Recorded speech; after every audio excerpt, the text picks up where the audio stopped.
health, bodily integrity, mental freedom, emotional integrity, practical reason, affiliation, other species, play, political, material control. These are all good things. They're all wonderful things. But they are not the best thing. Yeah. And as to spiritualizing passion, Paul says what you just said he said, but you have to look at the whole context of everything Paul says. Paul turns around at the end of Ephesians and says, husbands, love your wives, and wives, love your husbands, and that's the way Christ loves the church. He sees that relationship between a man and a woman as like the relationship between God and us. I mean, he elevates it to the highest level. And yeah. So, and as far as Christians think sex is great. Love your wife.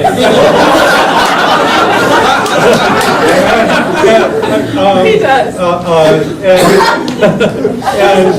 And I hope you do too.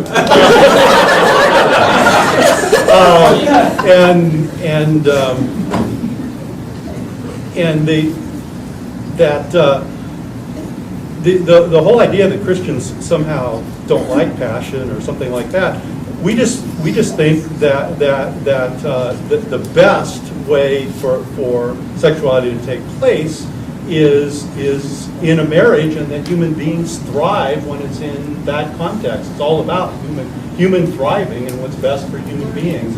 It's not about a rule that God came up with arbitrarily about what's good and bad. And the business about kind of suppressing and cutting off, castration and all of these things. That's Jewish culture speaking there. I mean, isn't it important to read texts in the culture? That's just hyperbole. That's hyperbole.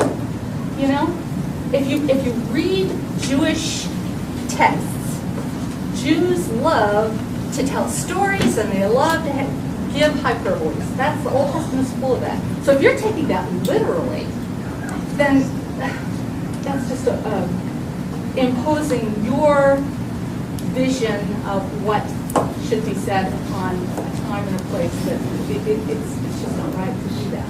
Okay, so that's interesting, right?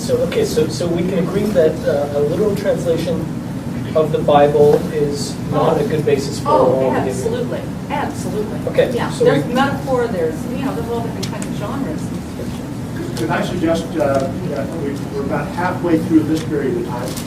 Maybe you two would like to pose some questions over here. Okay. I have a related question to what things we've just been talking about for Mark. Your characterization of Christianity near the end of your talk was a little harsh.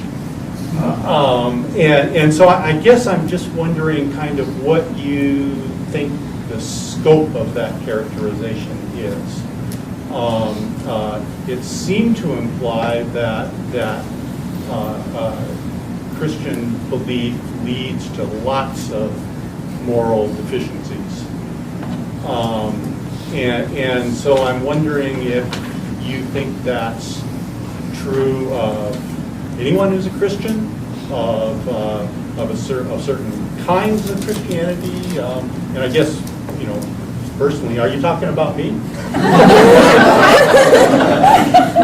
Because I would kind of want to disagree if that's the case. Right. So it's been said that there was only ever one Christian and he died on the cross. And if that's the way you want to look at things, then I don't actually think these things about Christianity, because I don't think that Christ actually practiced or even preached most of the things that have come to be associated with the Christian religion. It's Paul that I'm ragging on here. Paul, in his letters, takes basically a hippie, Jesus, and turns him into a monster. He turns him into someone who requires you to maim yourself. He turns him into someone who values not fellow feeling, but humility and lack of pride, lack of courage, weakness, faith, in the face of absurdity. Jesus doesn't say anything about chastity. That's Paul. And when Paul talks about chastity, what does he do? He doesn't say, keep your promise to your partner.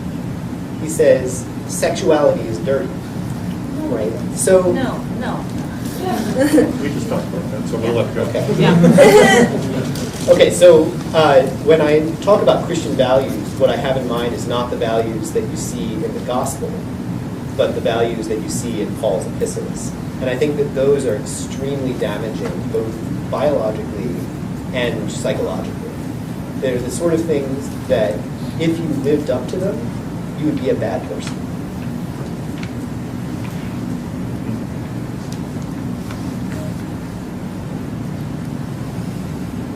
Just seems very strange to me. It seems like just a strange misreading of Paul and pulling a few things out of the context of the overall thrust, where Paul concludes most of his letters with a practical morality section where he encourages people to live in harmony with each other, to be at peace with one another, to value each other, to help each other. So I'm just totally confused by your reading, Paul. To be political pushovers and give unto Caesar what is Caesar's and unto God what is God's. To value Where meekness. does Paul say that? Is that Jesus? Yeah. No, I mean, I think that what you get with the dawn of Christianity is you get a morality that is for people who have no self-esteem. It's a morality for where you say that the meek will inherit the Humility earth. is not thinking less of yourself, it's thinking less about yourself. And that's what Christianity is all about. It's not thinking, oh, my self-esteem, I've just got to push myself down, I've got to be a worm. No, it's thinking less about yourself so that you're serving others and engaging in these acts of altruism and sacrifice and love for other people. That's what Christianity is. I submit that you have a skewed understanding. I guess we'd have to look at specific passages. I guess we will. Other questions? Yes. I guess, was it you? The same? Yeah, I think it was you. Talking about, it seems you wanted to suggest that consequentialism might be a good approach for ethics. You were favoring, you gave a story about how it was an experiment, I'm losing it now, an experiment where people were given this choice of doing something that would benefit a large, can you say that one again, please? Sure, right. So this is Jared Piazza and Paul Suso. So Okay. I can actually, I printed out some of the questions so we can actually hone in specifically on what he's trying to test. So he went through a bunch of different moral rules. So he asked things like, which of the following statements best describes your position on killing? And then he had people give one of three answers. One, it is never morally permissible to kill someone. Two, if killing someone will produce greater good than bad consequences, then it is morally permissible to kill that person. Three, if killing somebody will produce greater good than bad consequences, then it is morally obligatory to kill that person. Okay. So what the study found is that religious people tend to give responses more along the first kind, and non-religious people give responses along the second kind. And if there's a question about whether I think that the consequences of actions should be taken into account when we decide whether they're moral or not, sure, I support that.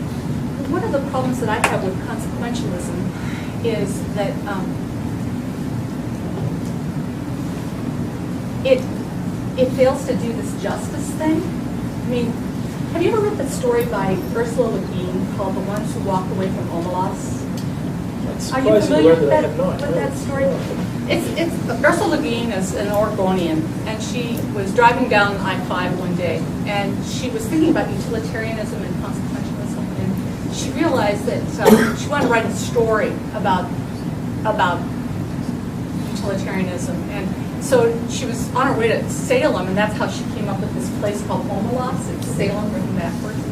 And she described this place, Omelas, where it is just this place of absolute joy and prosperity. All these different needs are met.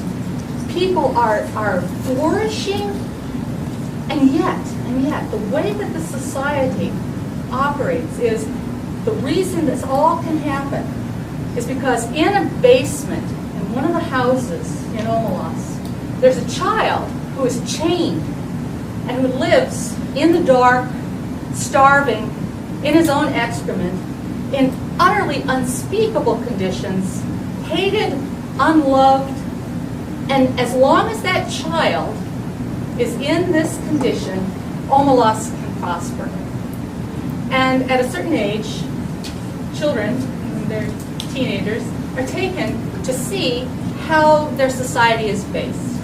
And so they come and they see the child in the basement, and they either understand that this is just the way it has to be, for us to all be happy, for the majority to prosper, this one has to suffer. And so the good of the many depends upon the suffering of this one. But that's good, because everybody's happy, and there's only one person who's not. But there are a few people who, when they make that trip to Omelas and to see this child, their minds begin to turn, and they begin to say, this is not right. And so they walk away from Omelas. So to me, I would be one of the people that walked away from Omelas. I could not live in that situation, whether I was religious or not, to see that my happiness and my goodness depended upon the suffering and the exclusion of that one child. Well, yeah, but me too. I don't think that consequentialism is the whole answer. This is why I think that developing a satisfactory moral system is hard work. It's not just a simple one ideology or one moral position. It's as Mark was saying, it's a kludge, right? Consequentialism matters. The consequences have to be considered, but there are extreme cases in which, yeah, it's going to not be. So what will keep us from being consequentialists? What will balance that? What do you offer? What will keep us from being consequentialists? Just consequentialists. What else? Oh, sure. I mean, I think that freedom is a really important thing. I think that liberty is an important thing. If that child was denied their freedom to choose what they were going to do, that's a bad thing. It's sacrifice of one person's freedom, extreme sacrifice, and I think that's a bad thing. I mean, didn't Jesus suffer a lot for a lot of people to be happy as a consequence? But he did that willingly, right? He did that willingly. Right. He did that willingly. So that's Right. So I mean, if you think that material control, political control, bodily health, bodily integrity are important values, which is exactly what I said, then you have grounds on which to object to the sort of society that systematically But why would you underprivileges think that those some things would be bad? Well, this is fascinating.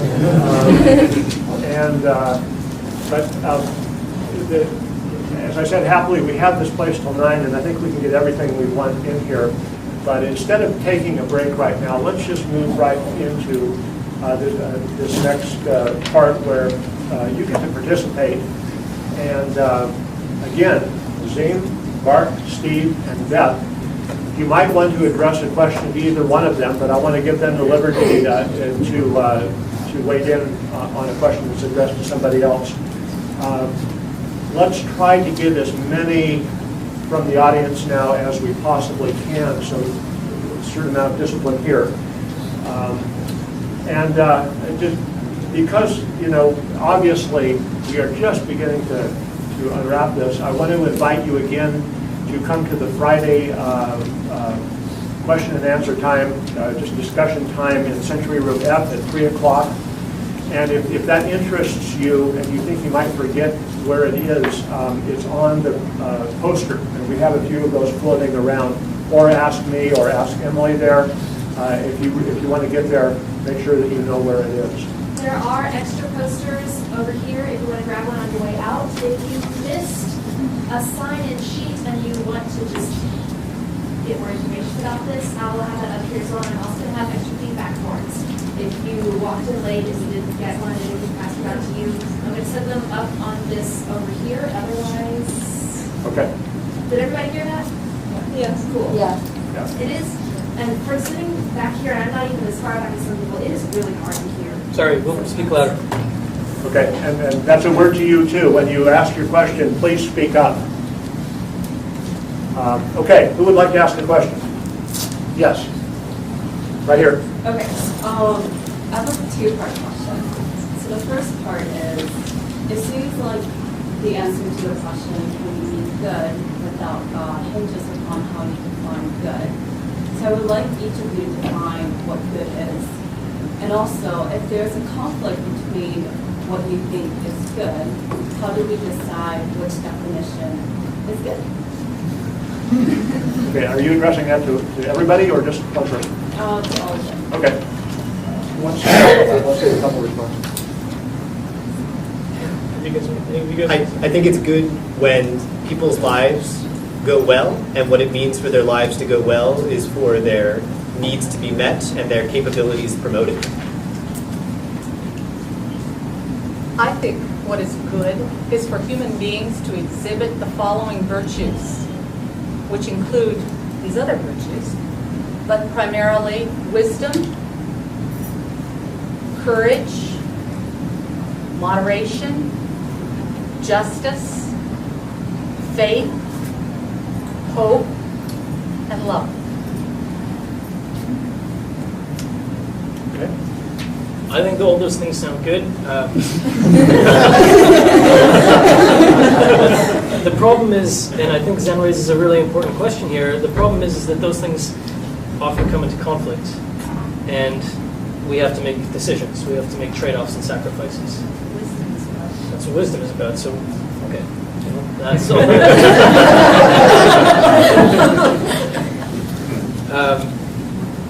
Yeah, so I have a pretty similar definition to good as these guys have. I think that more positivity is good. I think that more positive consequences for people is good. Fewer negative consequences is good. That's not the whole answer.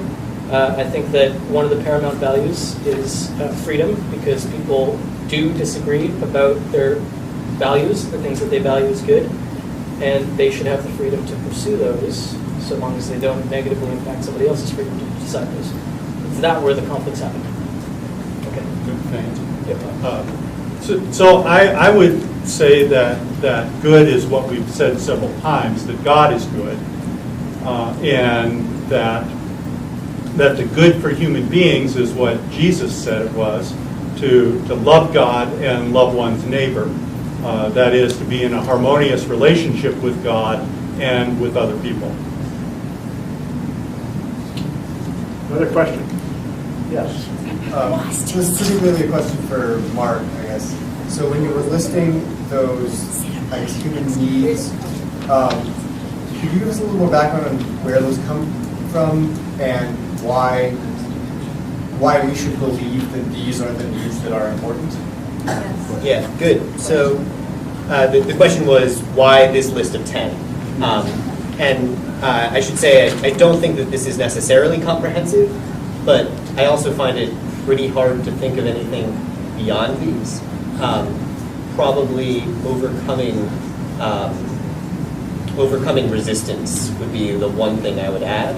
But the list came in particular from consultations that Martha Nussbaum did all around the world as part of the research for her book, Women and Human Development.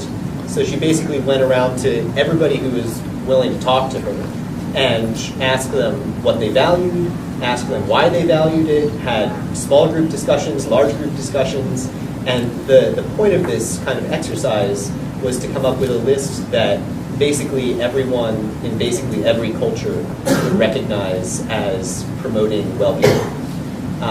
And then she sort of took all of this stuff that people had talked about and tried to categorize it in ways that were intuitively appealing. So I'm not committed to there being exactly 10. In fact, I just said there's probably 11. But I think that if you ask yourself, would my life be worse off if I had less of any of these? In basically every instance, you're probably going to agree with me that the answer is yes. And like so the ordering is important because I can think of many cases where one would come in conflict with another, and I'm thinking like parasites. So they obviously reduce your health, but they increase your coexistence with other species. So Sure. Yeah, sure. And you might think that it's okay to you might think that in some cases it's morally acceptable to eat animals or even plants. Right? Kill them when you do that. So the list of 10 was not meant to be a ranked list. It's just 10 values. oh, it's not meant to be ranked. No, it's not meant to be a ranked list. I'm sorry if it came across in that way. These are just things that are valuable.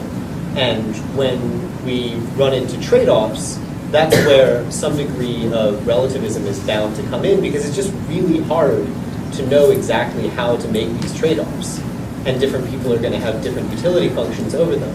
But that doesn't mean that we're completely stuck, because we still know that if you hold the other 9 constant and you move one of them up and down, then someone's life is going better or worse.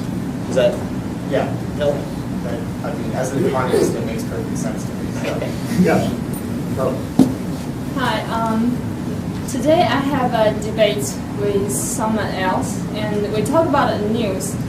I believe is one of this. I don't remember his name, but he was fired by one of the company in the.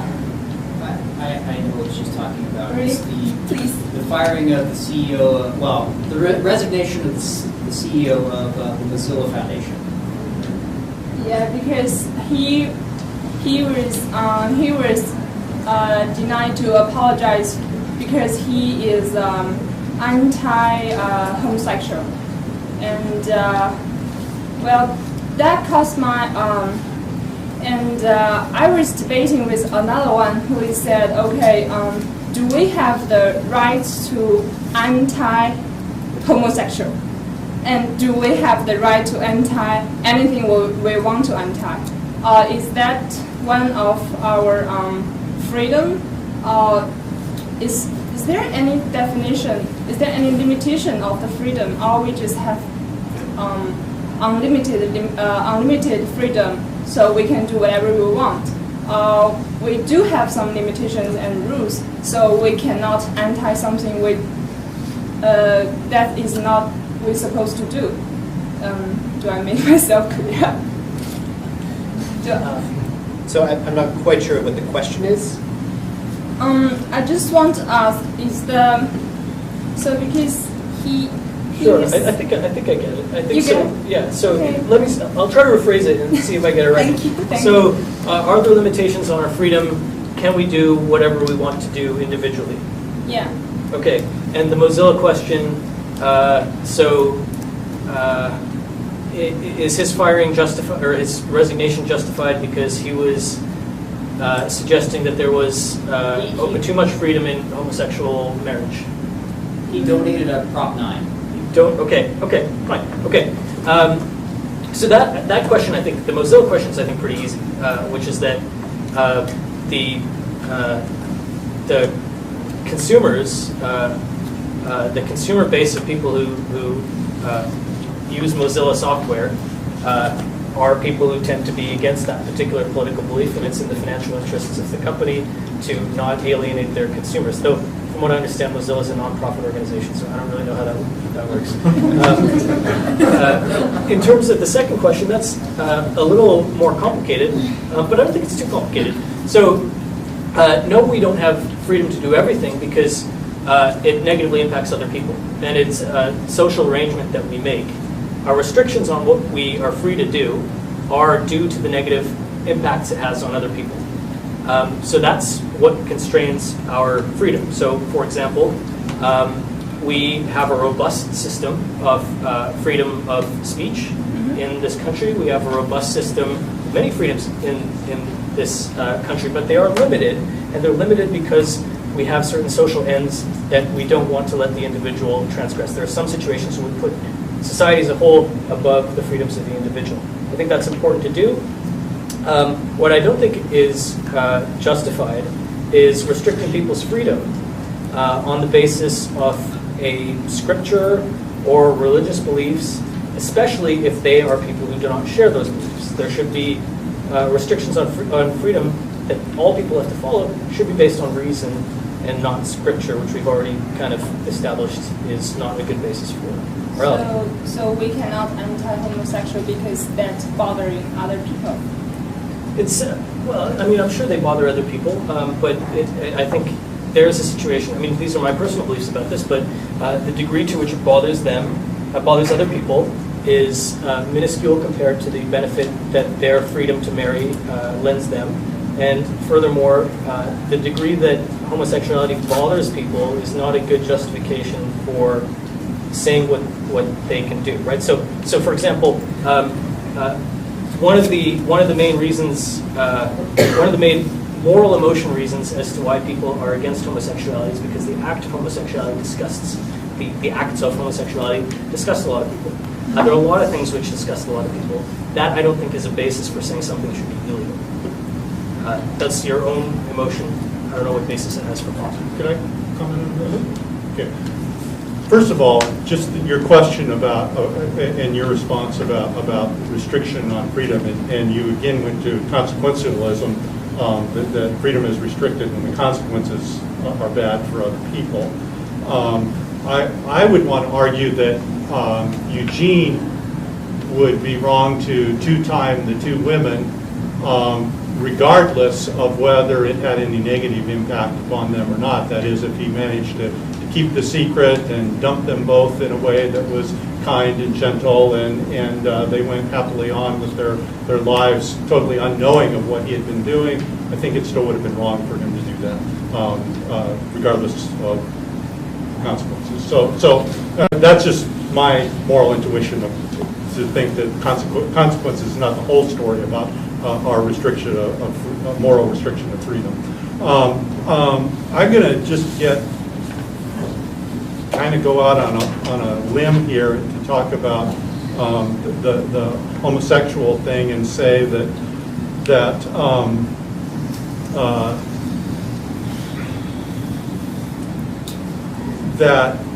on some of your own grounds, in regard to morality being based on what is good for human beings and their flourishing and having the needs met that the Nussbaum talks about and so on, that there might be a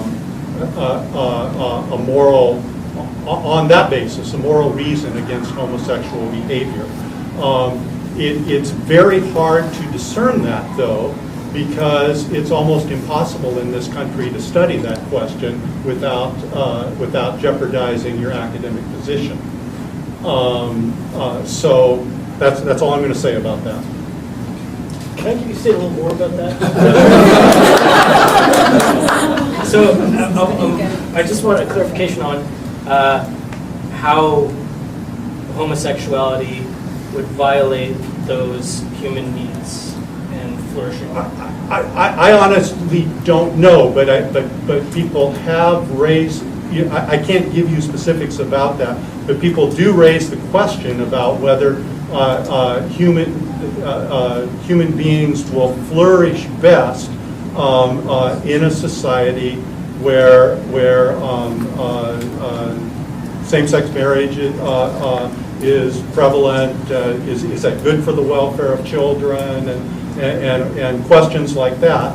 And it's my impression that the person who sets out to sort of objectively study that kind of thing even raises the question whether homosexual behavior might have negative consequences on human flourishing, probably will lose an academic position and won't be able to do the study. And there's been examples of that. Well, okay, so I mean, there's research showing that children raised by lesbian parents, by really any measure of social adjustment, are no worse and oftentimes better. Okay, lesbianism is fine for children. Yeah, there are actually studies on this. There are studies, so people have been able to study this empirically. What's And the point? I mean, what studies? It's kind of like gun control, you know? It's like, the NRA won't let you do good studies about gun control because they don't want the guns controlled, right? I mean, what is the, gosh, So what was what's the name equivalent that? of the NRA? The NRA is kind of, well, Gay cabal running things? I don't understand. No. What I'm trying to say is that sometimes there are people in positions of power, just like the NRA is in a position of power in the United States on the issue of gun control. Sometimes there are people in positions of power who do not want to allow studies to be done. And so I'm just wondering if that's not the case here. And- When you appeal to studies, show blah, blah, blah. And I probably made a mistake by referring to the possibility or difficulty of doing such studies. My point is just that it seems to me at least possible that one might argue for a position against gay marriage or something like that for reasons that are not religious or reasons that are religious and something else. And so I think it's an unfair characterization to say that those who oppose these things oppose them for irrational religious reasons. There might be a lot of people who want to carry on this particular theme, but I would like to have as many people as possible ask questions. So is there another question? Yes, you. So this is not a question, it's just a comment. So I would say it is based on the individual beliefs. So logically, if you believe God exists and impacts your life, so logically you have to follow. Can you speak up? And, Speak up a little bit. Sorry? Speak up a little louder. I'm saying that this is a common thing. If the individual is based on the individual beliefs, so logically if you believe God exists and impacts your life, so logically you have to follow his rules. If you believe he doesn't exist, but does not impact your life, so it's your choice. Either you can follow him or not. But if you believe he doesn't exist, so there's no subject. So it's based on the beliefs. It's based on what you believe. Does he exist or not? So I believe that the subject has to be, or the question has to be, does God exist or not? I agree with Yeah, that. I agree, yeah. I agree with that. And actually, the way Mark started his paper is really where this whole discussion needs to go. Right. yeah, unfortunately, I believe that as well. And the reason I say unfortunately is because that ends up being usually not a very productive conversation when we just debate whether God exists or not. On that point, though, I just do want to mention that there are a few things that we do agree on here, which is, I think, bears mentioning. So one of the things that we talked about in this secret Wednesday meeting that we had was that I don't think any of us believe that it is necessary to believe in God to be a good person.